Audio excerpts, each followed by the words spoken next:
Welcome and welcome to the world of art.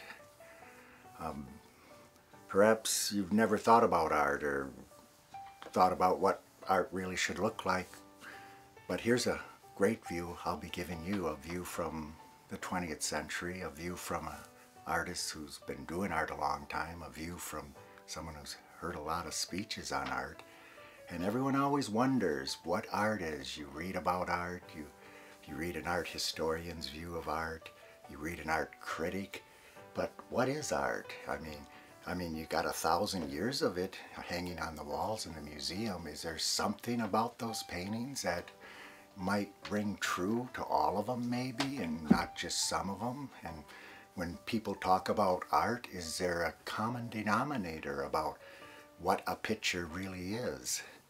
Well, I'd like to simplify it a little bit for everybody so they can get a more grip on art, and when they go to the museum or when they hear a curator talk about art, they can maybe get a more grip on what's being said. You see, art is visual more than anything else. It's what a painter or a person would like visually and would like to see. That's holiday.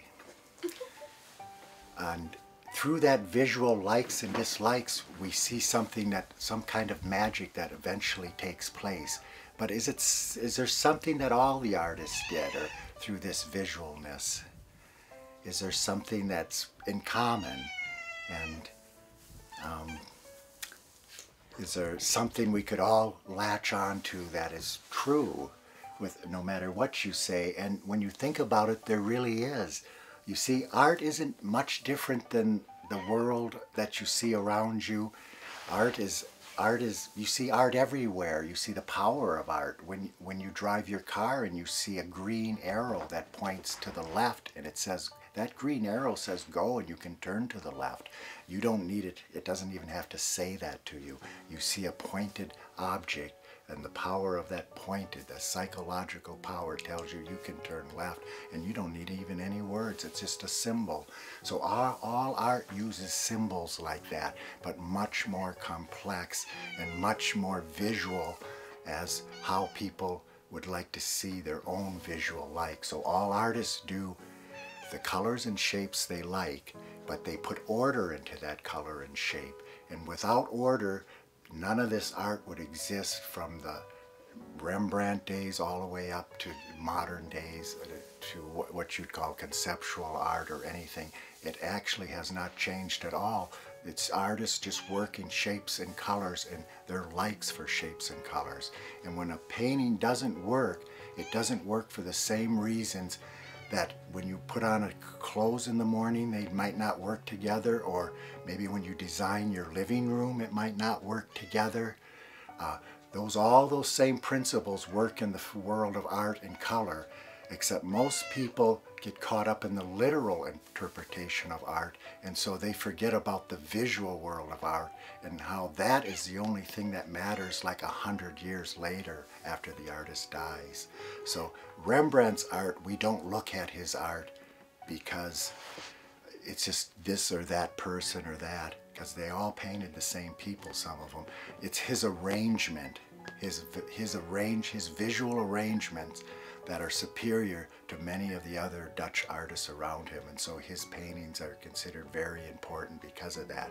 And he painted the same people, the same portraits, but then you see a number of his masterpieces that are perfect arrangements, and he spent time on that arrangement, just like you'd spend time choosing your clothes, or decorating your house, or putting the furniture in the right direction. All those things are design and things, but an artist will take all that and he'll put 100 times more energy into it, and he'll put into it exactly his shapes and colors, what he likes, and interpret it through visual means, which gives it a little more excitement than just maybe putting on clothes or the arrangement in your living room, which might not be quite as exact, or could be exact as a painting could be, because it's a flat surface, and so you've got your squares or your whatever shape it is in. And so artists through the ages, all of them stuck to that theory of order in their picture, no matter what it is. They couldn't create a picture that was busy. They couldn't create a picture that didn't work right to left.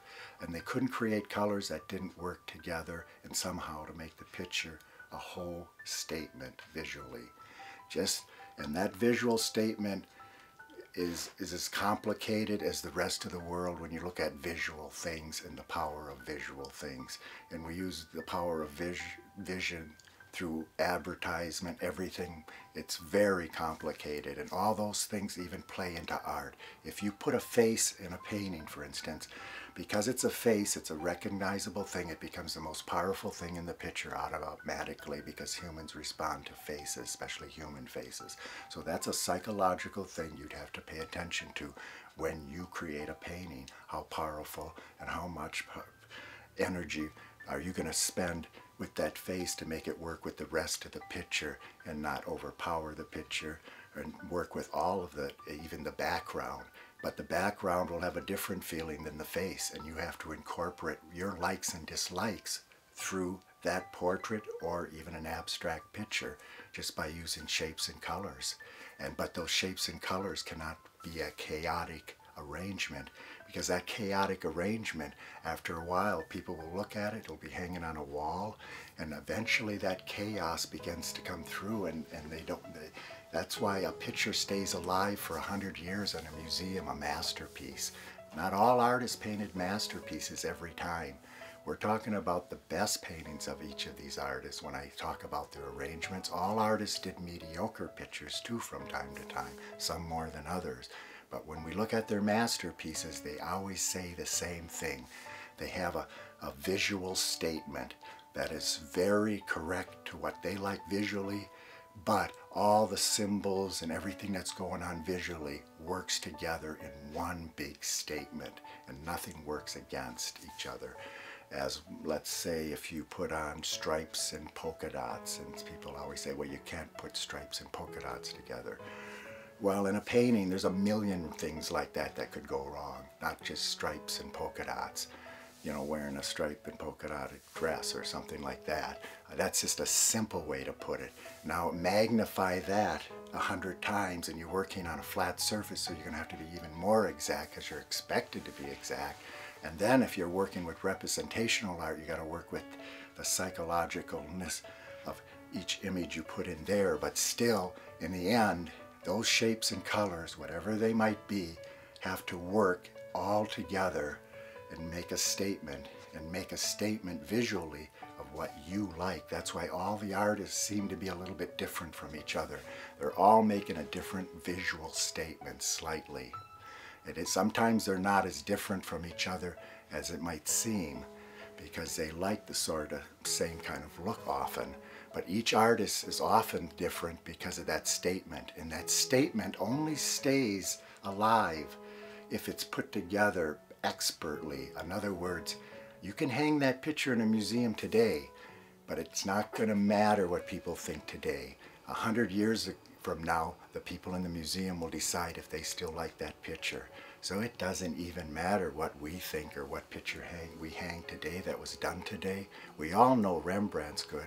We all know Picasso's good. The stretch of time has proven them good. Generation after generation has kept their pictures hanging in the museums. They wouldn't have done that unless those pictures had order. And a Picasso picture has easily as much order as a Rembrandt picture, even though they look totally different on the surface. You know, on the surface anything could look. You could judge anything by what it looks on the surface.